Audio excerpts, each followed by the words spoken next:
প্রত্যেকটা ঘরের যারা নারী আছে, ফিমেল আছে, তাদেরকে শিক্ষিত করতে হবে। ধরেন আপনি ভাবতে পারেন আমার মায়েদের পড়াশোনা করে আমার লাভ হবে কি, ওই যদি পড়াশোনা করে দিন শেষে বিয়ে দিয়ে দিব, আমরা এটা ভাবি না? তো এর পড়াশোনা না করে পোলাডারে পড়াশোনা করাই, এটা একটা ভুল ধারণা। পড়াশোনা যদি আপনি মেয়েটাকে করান, ধরেন এই মেয়েটাকে আপনি বিয়ে দিলেন, এই মেয়েটা যেই ঘরে যাবে এই ঘরটাকে আন্টি এটা কি সুন্দরভাবে ম্যানেজ করতে পারবে না? ওর যদি কোনো বাচ্চা টাচ্চা হয় ওদেরকে সুন্দরভাবে পরিচর্যা করতে পারবে না? তাদেরকে শিক্ষিত করতে পারবে না?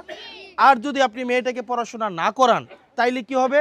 এই মেয়েটা অনেক কিছু তো অসচেতন থাকবে, সে বুঝেইবেই না একটা ফ্যামিলি কিভাবে চালাইতে হয়, সন্তানদেরকে কিভাবে বড় করতে হয়, এই জিনিসটাও সে বুঝবে না।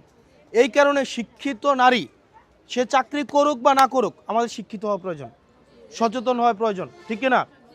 ঠিক কিনা? তাহলে আমরা নারীদেরকে শিক্ষিত করব কি করব না, এবং তাদেরকে আমরা কর্মসংস্থানের জন্য আগ্রহী করব। ধরেন একটা ফ্যামিলিতে একটা পুরুষ যদি 10,000 টাকা ইনকাম করে, এর সাথে যদি নারীও 7,000 টাকা 10,000 টাকা ইনকাম করতো, এই সংসারটা ভালো চলতো না? নারী যেই টাকাটা দিয়ে ইনকাম করে এই টাকাটা দেখবেন সংসারের পোলাপানের খরচের মধ্যে লাগায় কিনা গো? আমি কি মিছা কথা কইতেছি?